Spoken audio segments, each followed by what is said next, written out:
Bueno, entonces en esta segunda parte lo que vamos a ver es las características de convergencia y estabilidad de los esquemas de diferencias finitas.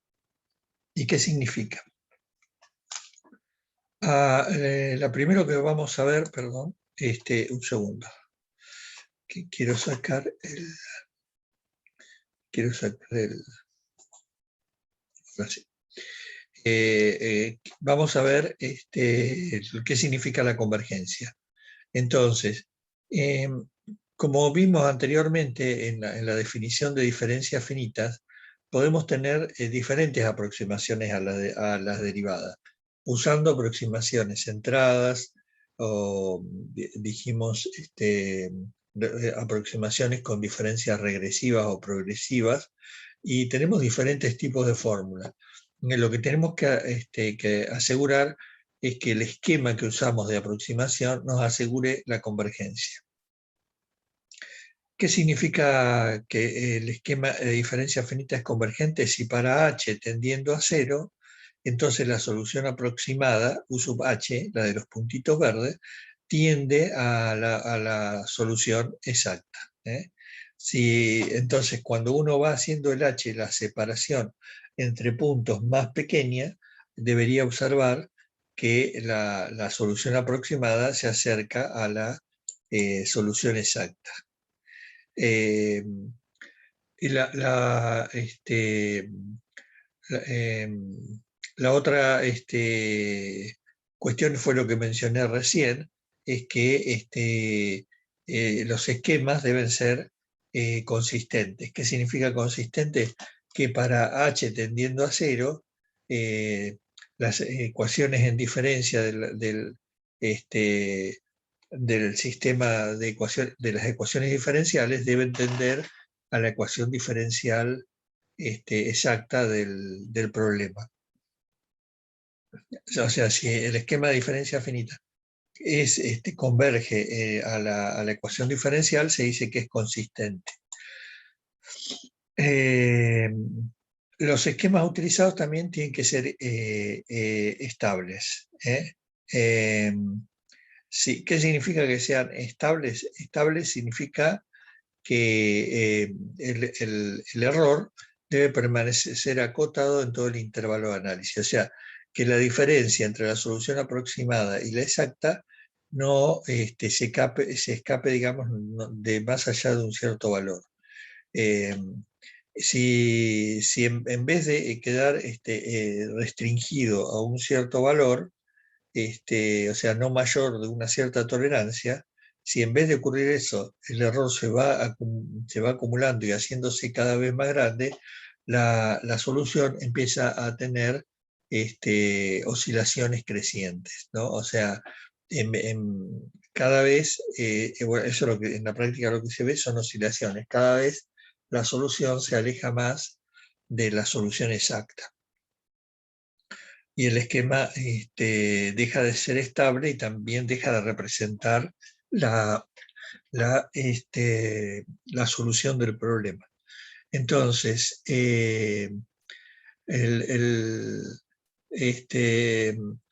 para que el esquema sea estable, influye el tamaño del paso H.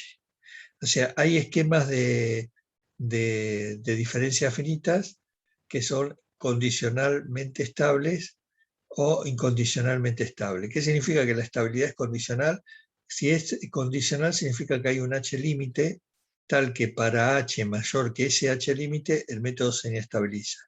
Entonces se dice que es condicionalmente estable, porque el h no puede superar un valor h límite. En caso contrario, es incondicionalmente estable y puedo usar, no tengo esa limitación para el h. Pero el h, que es, digamos, es la separación entre dos puntos solución, no puede ser infinitamente grande o muy grande, porque si no me pierdo características de la solución. O sea, el h debe tener un valor pequeño para poder reproducir cómo varía la solución. Lo que es importante es que si el esquema usado es condicionalmente estable no puede superar un cierto H límite, tiene que ser más chiquito. Bueno, veamos un ejemplo que es muy común, donde se aplica diferencias finitas y donde esto está en la mayoría de los programas comerciales. Dentro de lo que es ingeniería civil es donde más se aplica, que es la ecuación de movimiento, que representa la vibración de un sistema mecánico, en este caso representado por una masa, un resorte y un amortiguador. Entonces, y está sometido a una fuerza aplicada que varía en el tiempo. Entonces, la ecuación de equilibrio de este sistema viene dada por la segunda ley de Newton, que se acuerda masa por aceleración igual a la sumatoria de fuerzas, ¿no? Si ponemos, dejamos la fuerza externa del lado derecho, del lado izquierdo ponemos todas las otras, vamos a tener tres fuerzas que vienen dadas. En primer caso, esto tenemos masa por aceleración, sería la fuerza de inercia, ¿no? Es que es una fuerza que depende de la aceleración. Esto es, la fuerza de inercia es la fuerza inducida por la aceleración del sistema.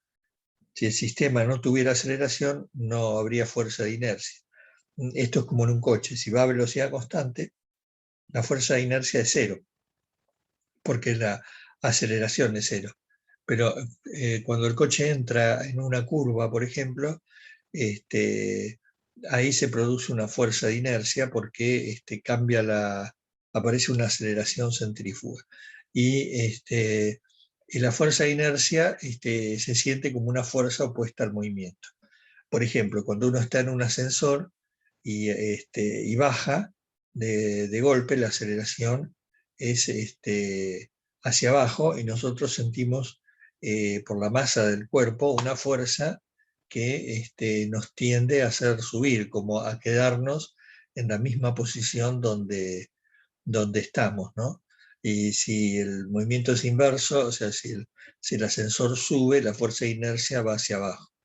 O sea, tiene que ver con las características del movimiento, si hay o no aceleración. La segunda fuerza es la que llamamos fuerza viscosa, es proporcional a la velocidad y la representamos así con un amortiguador, ¿no? Esta fuerza va a depender de la velocidad, de U a t, el U es la posición, ¿no? De U a t es la velocidad.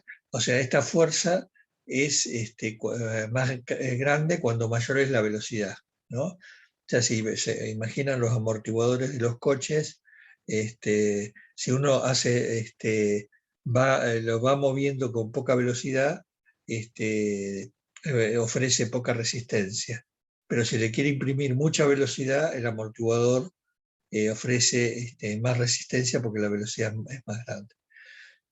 Entonces, la fuerza de viscosa es proporcional por una constante C. Esta constante C tiene influencia en el movimiento y en la mayoría de los casos, si no diría casi todos, no hay forma de calcularla que no sea experimentalmente. O sea, para calcular el coeficiente viscoso, hay casos donde se puede aproximar, pero en general en modelos de fluidos por ahí, pero en general, si estamos hablando de sistemas mecánicos, esta constante hay que o medirla o estimarla. Y por último es la fuerza, esta sería la fuerza elástica, K por U, que es la fuerza generada por el resorte y que es digamos, la fuerza interna que se genera al sistema al deformarse, ¿no? O sea, todo un sistema elástico cuando se deforma genera una fuerza interna que tiende a que el cuerpo recobre la forma original indeformada, ¿no? Y esta es la carga aplicada. ¿Por qué es importante esta ecuación? Porque aunque si bien en forma simplificada puede representar el comportamiento de muchos sistemas mecánicos y estructurales. Por ejemplo, se puede asimilar el comportamiento de un edificio de forma muy rústica, ¿no? Pero ante un terremoto o el viento, aproximándolo con una masa, una amortiguación y una constante elástica. Y surgen resultados que, si bien son aproximados, alguna información brinda, ¿no? Entonces, ¿cómo resolvemos esta ecuación de movimiento? O sea, lo que queremos es, dadas las condiciones de contornos inicial en t igual a 0, en general como los problemas de física. ¿Qué nos dan en los problemas de física? Nos van a dar la posición y la velocidad inicial. Y con eso podemos ir calculando la respuesta en el tiempo. Entonces, si bien esto es una ecuación diferencial de una variable, y la solución puede ser sencilla, con métodos que han visto en análisis 1 o en análisis 2, si esta fuerza, la complejidad de la solución va a depender de la complejidad de la fuerza aplicada. Entonces, una alternativa a la solución analítica es hacer una solución por diferencias, planteando a partir de un instante inicial una solución discreta a intervalos de tiempo discretos de tamaño h.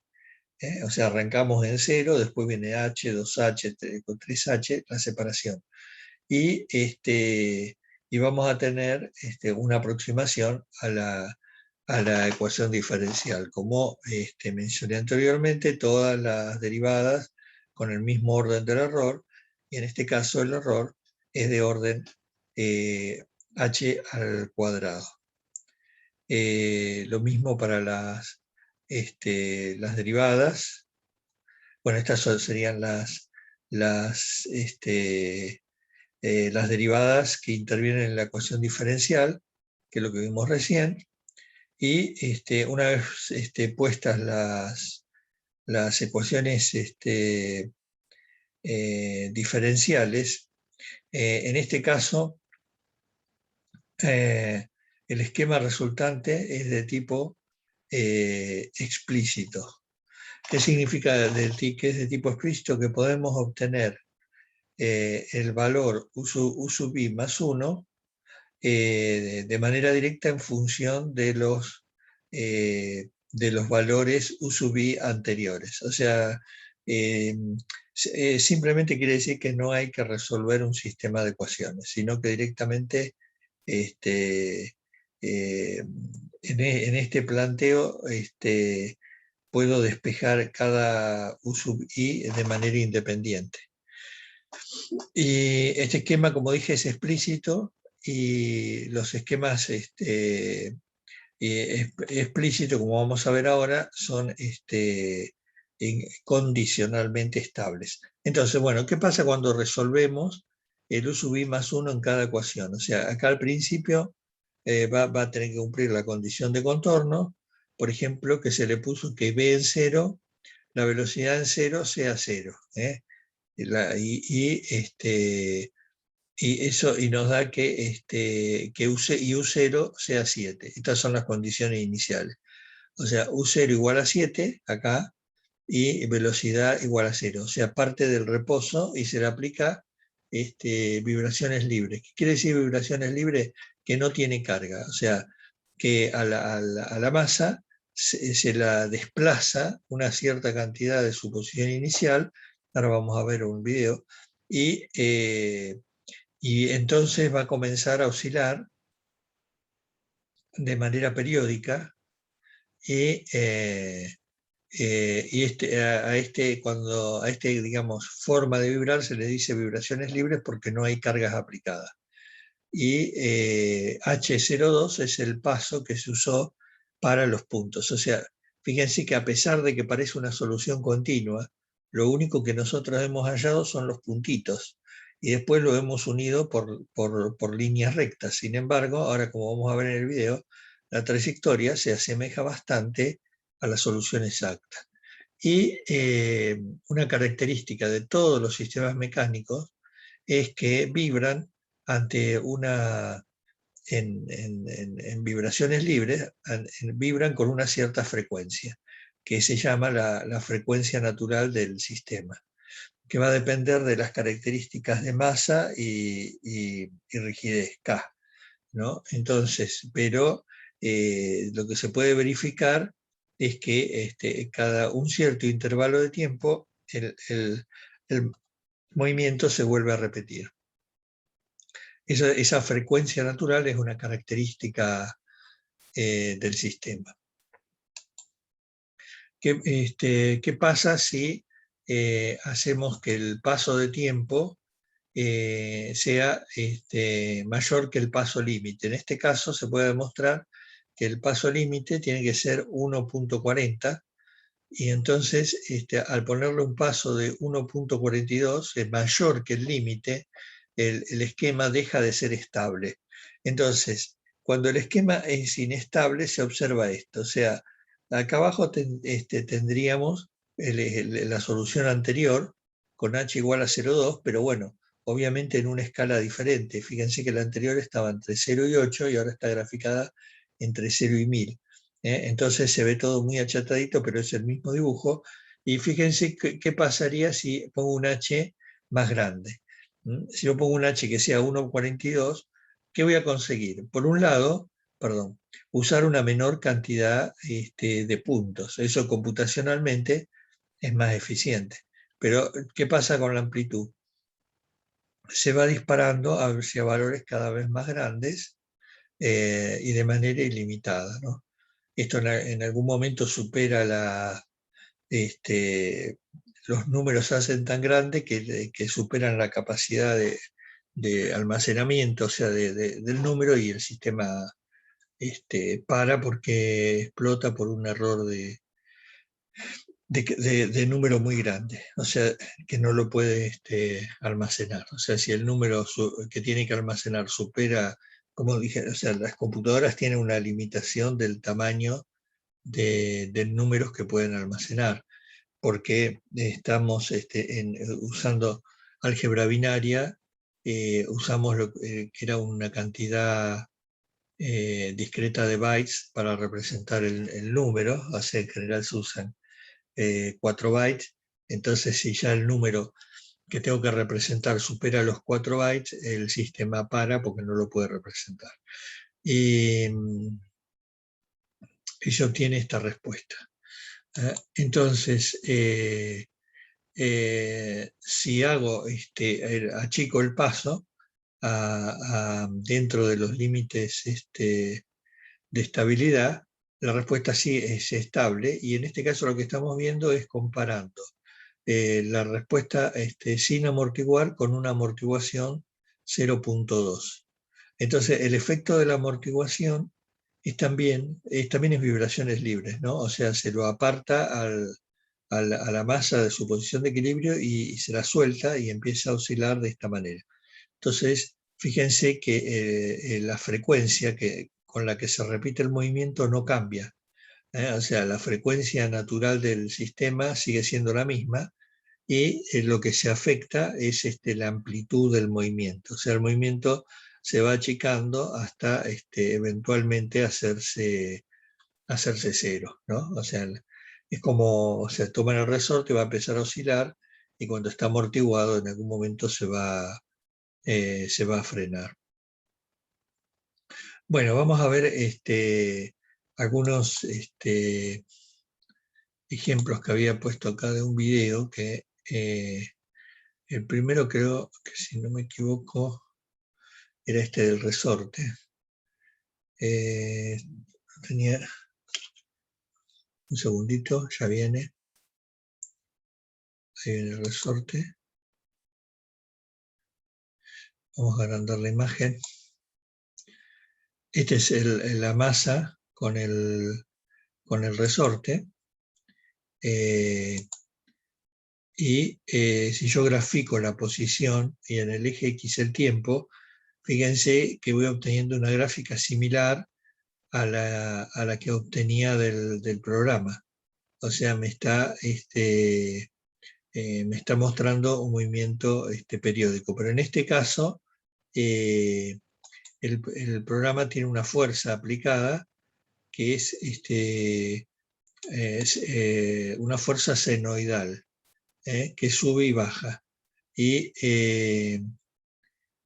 cuando le aplico esa fuerza, el movimiento ahora va a respetar la variación de la fuerza y se obtiene más o menos una respuesta como esta que está mostrando acá. Vamos a ver por acá lo tengo, el ejemplo de la chica con la hamaca, que es un movimiento periódico también. Si lo representara la posición en Y variando con el tiempo, obtendría un gráfico similar, ¿no? Y en este caso, ve que hay una fuerza aplicada, pero que a diferencia de los casos estáticos, digamos, perdón, me fue muy rápido, muy para atrás. Segundo. A diferencia de los casos estáticos, o sea, donde la carga en general tiene una magnitud constante, en este caso la carga se aplica a intervalos de tiempo discretos, ¿no? O sea, ahí se aplica, se suelta, ahí se aplica y se suelta, y es como que la carga está aplicada también cada una cierta frecuencia, y entonces, ¿qué va a pasar con la hamaca? Va a oscilar en la misma frecuencia de la carga aplicada. O sea, esto significa que si la carga aplicada tiene una determinada frecuencia, hay que dejar que el sistema entre en régimen, pero a la larga el sistema se va a mover con la misma frecuencia de la carga. Y eso, si estoy cerca de la frecuencia natural del sistema, puede tener efectos catastróficos, ¿no? O sea, esto lo tienen que haber visto en otra materia, que es el puente de Tacoma, que era un puente, esta es la inauguración, y realmente, bueno, en la época se desconocía el efecto del viento en el movimiento del puente, ¿no?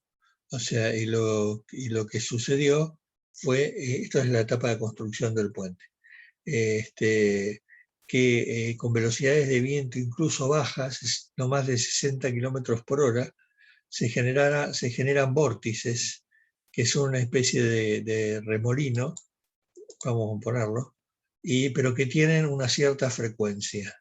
Entonces, el puente comenzó a vibrar y a moverse en la frecuencia de los vórtices. O sea, el vórtice es como un remolino que tiende a hacer subir al puente de un lado y hacerlo bajar del otro, y esa frecuencia de desprendimiento de vórtices, en este caso coincidía con la frecuencia natural del puente.